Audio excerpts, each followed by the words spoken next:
this thing on? Because it's getting ready to be on. Hello, everybody, and welcome to Bell Ringer. My name is Greg. Your guest name today is Gerard Gooch from Imagine Staffing. He's their Chief Experience Officer. Today we talk about hiring for the advanced business services industry. It is the third in a grouping of 3 of podcasts we're doing about human resources, hiring, and retraining talent. So I hope you guys enjoy it. It's a really great one, and thank you so much for listening. Bye, guys.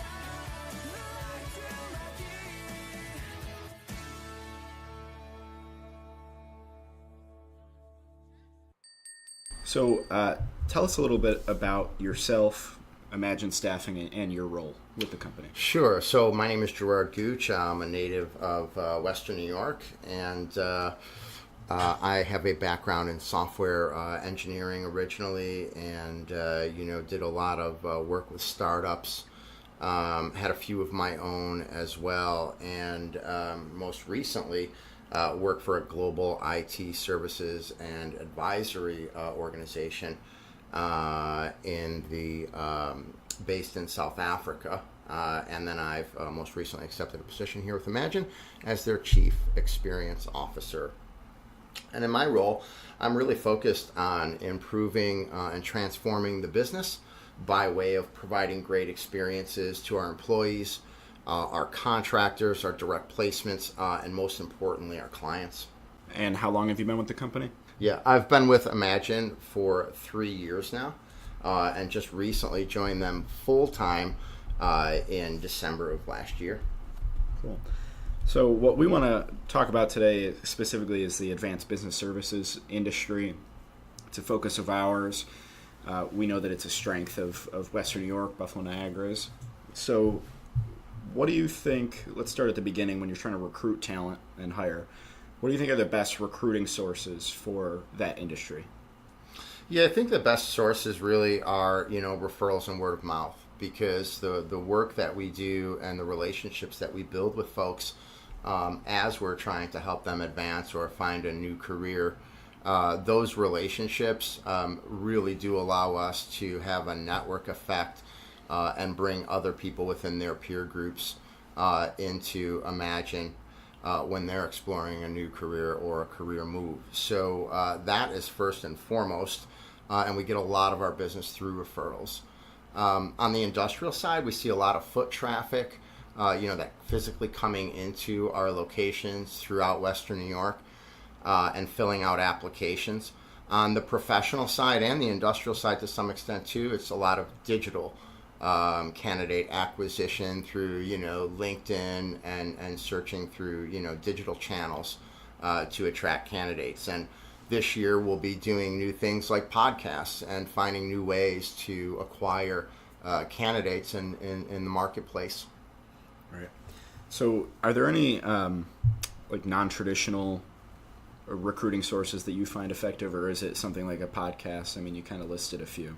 Yeah, the non-traditional stuff is really, focused around digital, and it's trying to meet folks where they are and, meet them in the communications channels that they choose to use. And so for us, we're using a lot of proactive outbound notifications, working against our database of candidates and optimizing the communications with them to let them know when particular opportunities are available, and matching up matching up folks who are looking for those positions and letting them know when we have those positions available. So a lot of outbound through text messaging and email, as well as the traditional sort of telephone channel, but we're really seeing a lot more, of course, use of digital channels. Right. And are there even ways that these recruiting methods change within what we call advanced business services? So back office versus financial services or different tiers of employment, whether it's more entry level or more seasoned? Absolutely. I think it all does start, though, with the relationships and our care about the candidate and really helping them find the right opportunities.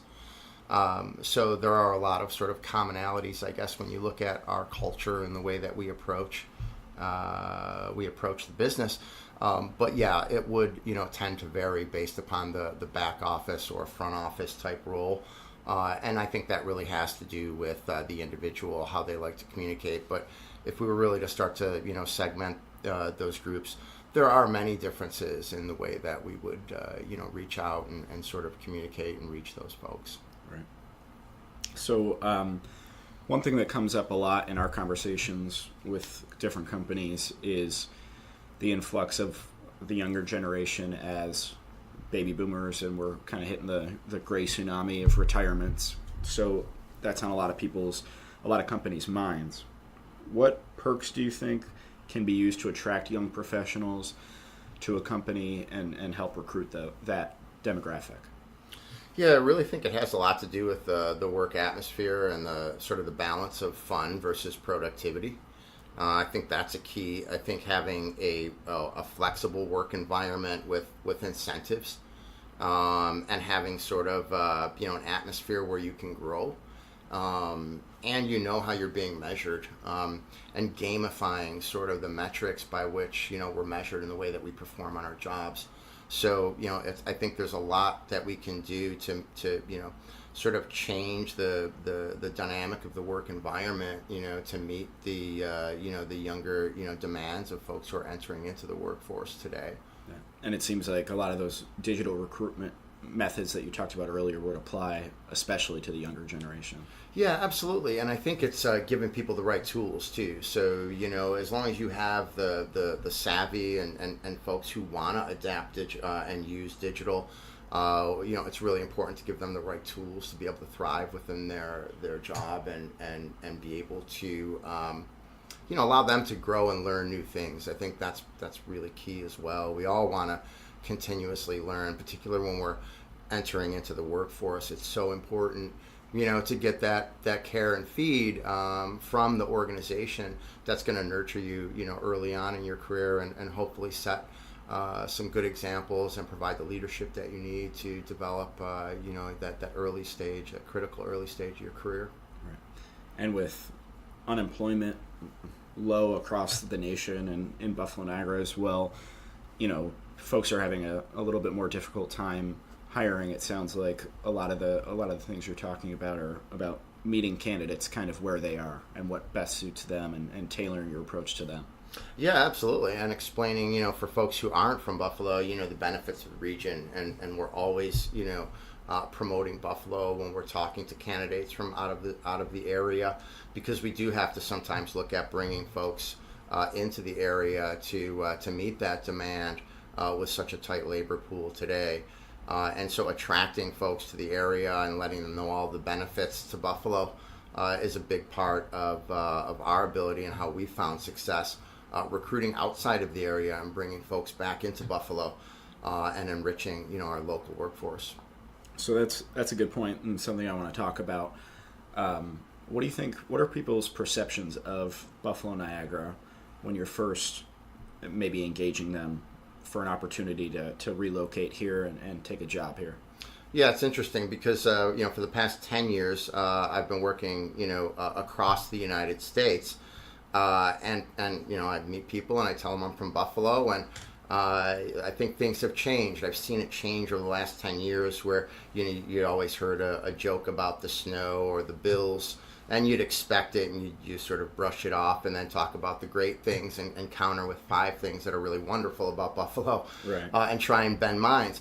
But over the last 5 to 6 years, people are actually coming up to me after I say I'm from Buffalo and saying, hey, is it true what's going on there? Is it really, a growth stage going on there right now, and what's it like?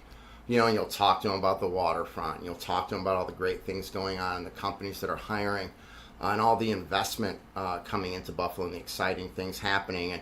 And they believe it, and more you're hearing people coming up and just looking for you to confirm that, that's true and that growth is there, and they can really move to Buffalo and buy a great home for half the price of the home that they have today in another city, and they can have good quality of life for their family here and really be in a place where they've got a brighter future. So yeah, I've seen that change. We still have a lot of work to do, I think, there. but I have seen people be more receptive to the area, particularly with all of the sort of the tools that we have available to market Buffalo now that we didn't have a decade ago. Right. So for those that are maybe more reluctant to take a job in Buffalo, one of the things our CEO always says is the second hardest thing is to get somebody to come to Buffalo. The number one hardest thing, I said that wrong, but is to get them to leave once they're here. Yeah, that's true. So, if somebody has been reluctant and they come here, how do you think that actually being here, talking to the people, seeing the city changes minds? Well, for me, Buffalo's been a sticky city. I mean, I grew up here, but I was gone for over 12 years. I lived in Manhattan, Boston, Florida, and Omaha, Nebraska for a short period of time as I built my career. But I did choose to come back to Buffalo and work here. Family and my roots brought me back. But if I wasn't from Buffalo, I mean, I really think it is, the people. We've got a great city. The people here are wonderful. You've got a good quality of life. You can get anywhere in 10 minutes. Mm-hmm. And so I think the pros certainly outweigh a little bit of snow in the winter. And, if you start to pick up some of those winter sports and try skiing and visit some of, the things that we have around the area to take advantage of the winter activities and all of the festivals, then I think you've got a recipe for keeping people, and I think once they get a taste of Buffalo, they really don't want to leave. Right. Yeah. So what strengths do you think we have within industry, within advanced business services? Is our workforce a strength, and in what ways is it? Well, I mean, I think we've got a great blend of blue collar, white collar, workforce. Traditionally coming from our roots here in Buffalo as an industrial complex. I think we've really seen that transition, and now we've got areas in medicine and advanced medicine and technology and Tesla with battery and electric power. So I think we've got a lot of the right building blocks and the right industries for Buffalo to thrive going into the future that attract that newer talent in these emerging growth areas. Right. And how do you think that companies can leverage our network or ecosystem of colleges and universities here, which, folks might not think of us as a college town, but with 21 colleges and universities, 28,000 annual graduates, that's a good pipeline for folks. That's a fantastic point. I mean, a lot of those folks have stayed over the years, and I think more are looking at Buffalo as a serious place to stay once they've been exposed to it and gone to school here. And our resources, across the academic institutions are just amazing. You mentioned, a couple of them, and I think, it's one of the truly sort of best kept secrets. And a lot of folks don't look at, or look at Buffalo as a potential place to stay once they're done with school. And I think if we can provide enough job opportunities and we continue this growth that we're in these emerging areas, more people will choose to stay in Buffalo.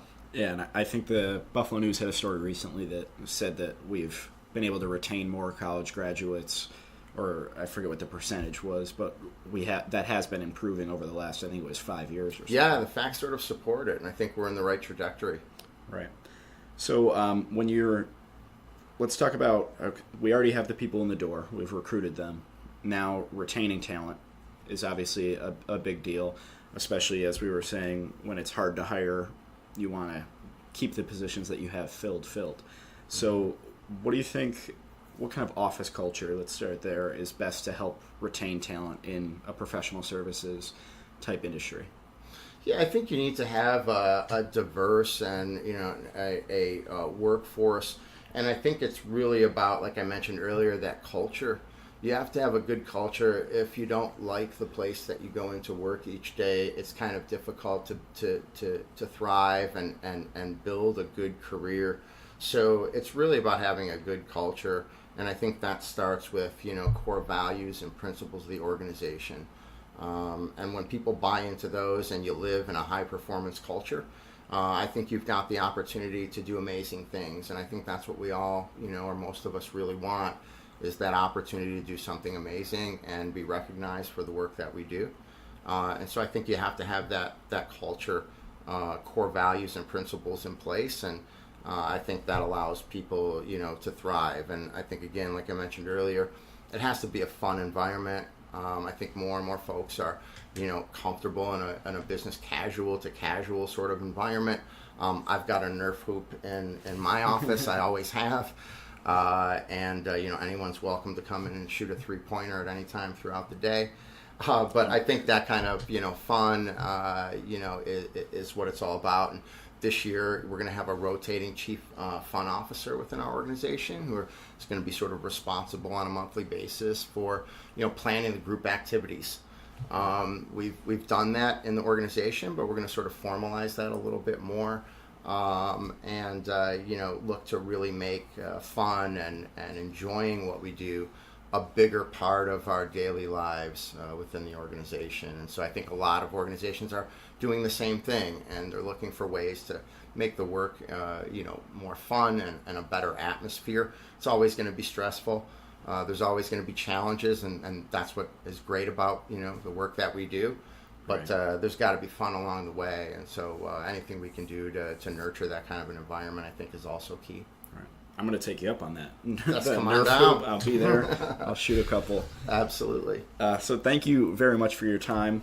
On the note of the Nerf hoop, I want to switch to our Blizzard round, a couple fun, hard-hitting questions to end as fast as you can, whatever comes to mind.